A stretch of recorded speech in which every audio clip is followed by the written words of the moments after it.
아멘. 우리에게 주신 하나님의 말씀은 잠언 1장 1절에서 7절까지 말씀입니다. 잠언 1장 1절에서 7절까지 말씀입니다. 구약 911면에 있습니다. 한 절씩 교독하시겠습니다. 다윗의 아들 이스라엘 왕 솔로몬의 잠언이라.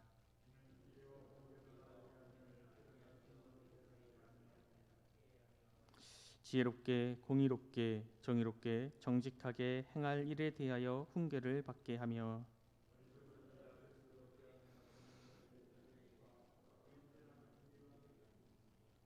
지혜 있는 자는 듣고 학식이 더할 것이요 명철한 자는 지략을 얻을 것이라.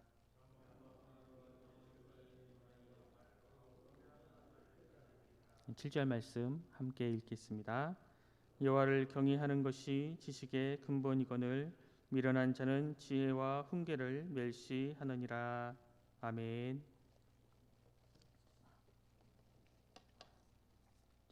오늘부터 우리는 잠언 말씀을 묵상합니다. 잠언은 시적인 형태를 띠고 있는 지혜서로 우리로 하여금 하나님 앞에서 지혜롭게 사랑하는 방법을 가르쳐주는 많은 지혜의 말들로 구성되어 있습니다. 근데 이 잠언에 나타난 지혜는 일반적으로 세상이 말하는 처세술이 아니라 경건한 신앙의 삶을 가리키고 있습니다. 그래서 잠언은 하나님을 경외하는 것이 또 지혜의 근본임을 거듭 강조하고 있습니다. 이처럼 잠언은 단순히 세상의 지식이나 삶의 지혜를 기록한 책이 아닙니다. 잠언 1장 7절 말씀은 잠언을 기록한 목적을 우리들에게 분명히 알려주고 있습니다. 우리 본문 7절 말씀을 함께 읽겠습니다. 7절 말씀입니다. 여호와를 경외하는 것이 지식의 근본이거늘 미련한 자는 지혜와 훈계를 멸시하느니라. 잠언 전체는 어떻게 하나님을 경외하는 삶을 살 것인가를 우리들에게 알려주고 있습니다. 하나님을 경외하는 삶은 우선 하나님과 바른 관계를 맺는 데서 시작합니다. 우리 믿음의 사람들에게 우리가 믿는 하나님은 단순히 세상을 창조하시고 이 세상을 주관하시는 분이 아닙니다. 이 세상을 창조하시고 우리를 창조하셨기에 그런 엄청난 능력을 우리가 감히 바라볼 수 없는 분이기에 단순히 두려워 떨며 경배할 대상도 아닙니다.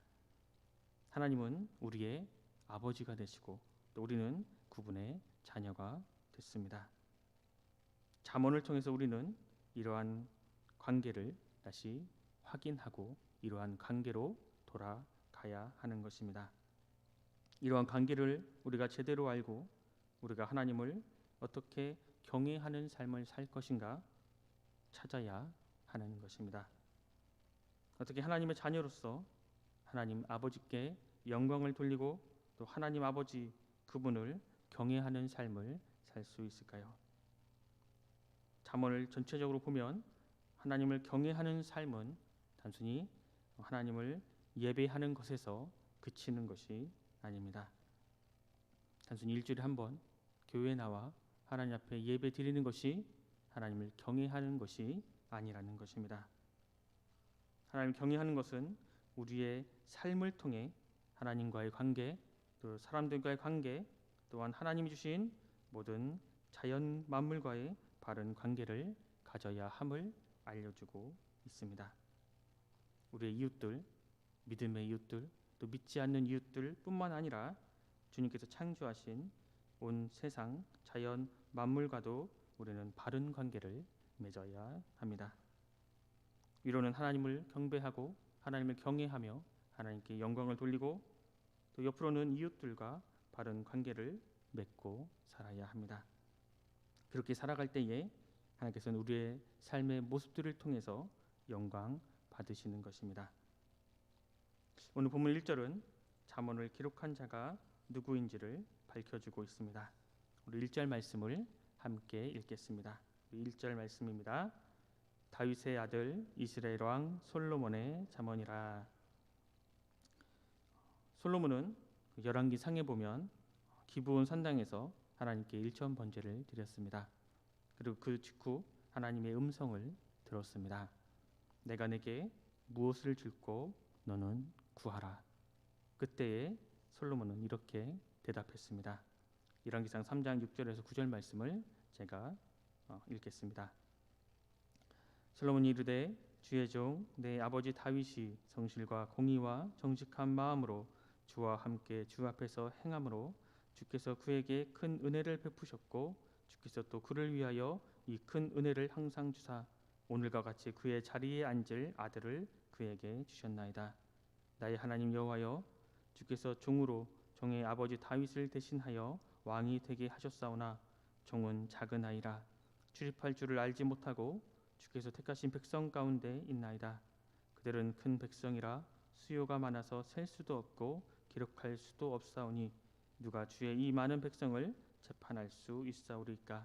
듣는 마음을 종에게 주사 주의 백성을 재판하여 선악을 분별하게 하옵소서. 대답합니다. 이처럼 솔로몬은 내가 내게 무엇을 줄고 너는 구하라.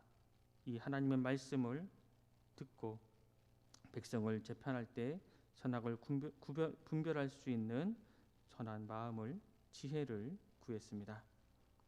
자신의 부귀 영화를 구하는 것이 아니라 이것을 구하는 솔로몬이 마음에 드신 하나님께서는 그가 구한 것뿐만 아니라 부귀와 영화까지도 허락하셨습니다.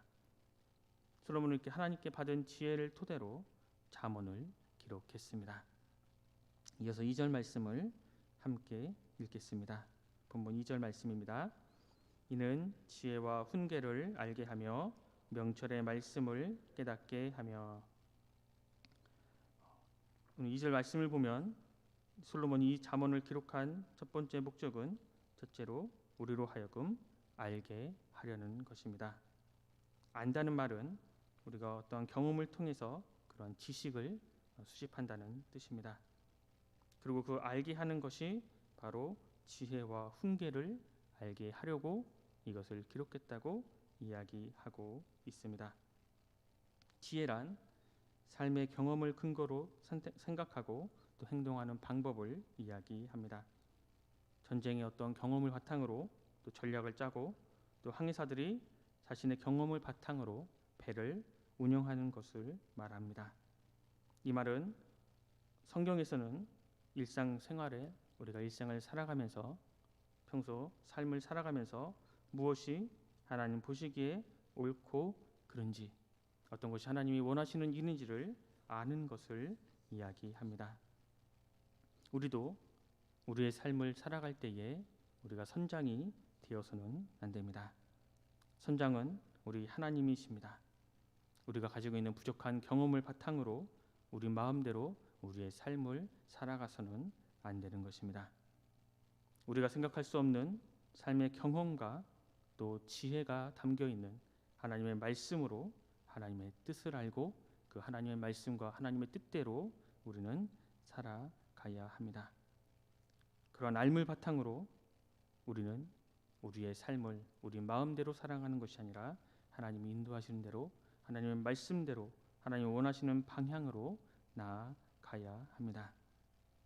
또 훈계라는 말은 가르치는 권위를 지닌 사람이 하나님의 백성들을 하나님과 언약을 맺은 백성으로 바르게 살아갈 수 있도록 반복해서 훈련시키는 것입니다. 그래서 솔로몬이 잠언을 쓴 목적은 지혜와 또 훈계라는 자료를 수집하는 것입니다. 무엇이 하나님 보시기에 옳고 그른지를 구별하는 지혜를 아는 것입니다. 그리고 언약의 백성으로 바르게 살아갈 수 있도록 반복하여 훈련하는 그 훈계가 무엇인지를 알아가는 것입니다. 그리고 또 솔로몬이 이 잠언을 쓴 또 두 번째 이유는 깨닫게 하는 것입니다. 앞서 안다라는 말은 경험을 통해서 지혜와 훈계를 수집하는 것입니다. 깨닫는 것은 그렇게 수집한 지혜를 하나씩 보며 무엇이 더 좋은 것인지, 무엇이 더 나은 것인지를 분별하는 것입니다.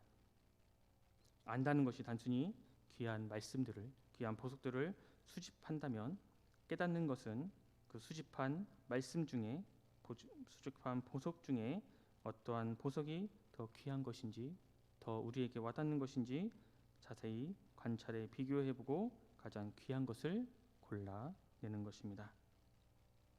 따라서 이미 배운 지혜와 훈계 중에서 어떤 것이 가장 귀한 것인지 묵상하며 비교하며 깨닫는 것입니다. 근데 2절 말씀에 깨닫는 것은 명철의 말씀이라고 기록하고 있습니다. 명철이라는 말은 깨닫는다는 말과 같은 말에서 온 말입니다. 따라서 이 말을 다시 한번 번역하면 깨달음의 말씀을 깨닫게 한다라는 뜻인 것입니다. 무엇이 가장 귀한 지혜이고 훈계인지를 분별하는 것은 깨닫게 하시는 바로 하나님의 말씀, 살아 역사하시는 그 하나님의 말씀이라는 것을 솔로몬은 오늘 우리에게 가르쳐주고 있습니다. 이어서 지혜와 훈계, 또 명철의 깨달음, 명철의 말씀을 깨닫게 해서 지혜롭게, 공의롭게, 정의롭게, 또 정직하게 행하도록 알려준다고 이야기합니다. 그래서 4절 이하에 보면 어리석은 자를 슬기롭게 하고 젊은 자에게 지식과 근신하는 마음을 주고 또 지혜 있는 자는 학식이 더하고 명철한 자는 치략을 얻게 된다고 말씀하고 있습니다. 마지막으로 7절 말씀은 여호와를 경외하는 것이 지식의 근본이라고 말씀합니다. 근본이라는 말은 하나님의 지혜를 향해 올라가는 첫걸음이라는 뜻입니다. 마치 건축물을 맨 아래에 놓인 기초처럼 지혜라는 건물을 떠받치는 가장 중요한 기본 중의 기본이 바로 여호와를 경외하는 것이라고 이야기하고 있습니다. 이러한 지혜의, 이러한 지식의 기초는 바로 하나님을 경외하는 것에서 시작합니다. 잠언에서 말하는 지혜는 결국 하나님이 보시기에 지혜롭게 행하는 훈련을 받는 것이기 때문입니다. 때문에 그 시작은, 그 근본은, 그 기초는 바로 하나님을 경외하는 것입니다. 그런데 어리석은 사람은 이러한 지혜와 훈계를 멸시한다고 말씀합니다. 성경에서 말하는 이 어리석은 사람은 머리가 나쁘거나 지식이 부족한 것이 아니라 하나님 보시기에 하나님을 경외하지 않고 하나님을 멸시하는 사람인 것입니다. 이들은 주로 세상에서는 똑똑하다는 소리를 들을 수 있지만, 세상에서는 지혜 잘 처신한다는 소리를 들을 수 있지만 하나님을 인정하지 않거나 인정한다 해도 멸시하는 사람인 것입니다. 누가 성경에서 말하는 지혜로운 사람입니까? 하나님 말씀을 배우는 일을 기뻐하고 또 듣기를 좋아하고 또 그 말씀에 순종하여 사는 사람이 정말로 지혜로운 사람입니다. 반대로 어리석은 사람은 세상 사람들이 보기에는 똑똑하고 잘난 것 같지만 하나님 말씀을 듣기 싫어하고 또 그 말씀을 마음에 담지 않고 하나님 말씀을 무시하는 사람입니다. 오늘 잠언은 누가 지혜로운 사람인가를 말씀하고 있습니다. 지혜로운 사람은 여호와를 경외하는 자입니다. 아무리 많은 지식과 아무리 많은 지혜를 가지고 있을지라도 그 지혜와 그 지식의 근본인 여호와를 경외하는 것이 아니면, 여호와를 경외하는 삶을 살지 않다면 오히려 그것들은 인생을 망치는 흉기가 될 수 있습니다. 지성이 지배하는 세상에서 우리는 많은 것을 배우고 있습니다. 하지만 그것만 가지고는 부족함을 우리는 깨달아야 합니다. 지식이 가득 차 있어도, 빈틈없는 논리와 사고를 가지고 있어도 부족합니다. 다른 그 어떤 것보다 하나님 말씀을 묵상하며 여호와를 경외하는 삶을 살아드림으로 하나님 보시기에 참으로 지혜롭다, 하나님 보시기에 참으로 잘 살고 있다 칭찬받고 인정받는 우리 순천은성교회 모든 성도님들이 되시길 간절히 소망합니다. 기도하겠습니다. 하나님 감사합니다. 오늘 하루도 주님 안에서 기도로 시작할 수 있도록 인도하여 주시니 감사합니다. 주님, 세상은 하나님을 경외하는 것보다 자신을 믿으라고 이야기합니다. 그러나 그렇게 살아감으로 하나님께 인정받지 못하고 또 이 세상에 살아갈 때에 하나님의 또 복을 받지 못하는 사람이 얼마나 많은지를 깨닫게 하여 주시옵소서. 우리가 어떤 상황에 처하든지 오직 하나님 말씀에 순종하며 하나님 여호와를 경외하는 마음으로 살아가게 하여 주시옵소서. 그래서 하나님 보시기에 인정받고 하나님 보시기에 참으로 지혜롭다 또 칭찬받는 우리 모두가 될 수 있도록 함께 하여 주시옵소서. 모든 것 감사드리며 예수 그리스도 이름으로 간절히 기도드립니다. 아멘.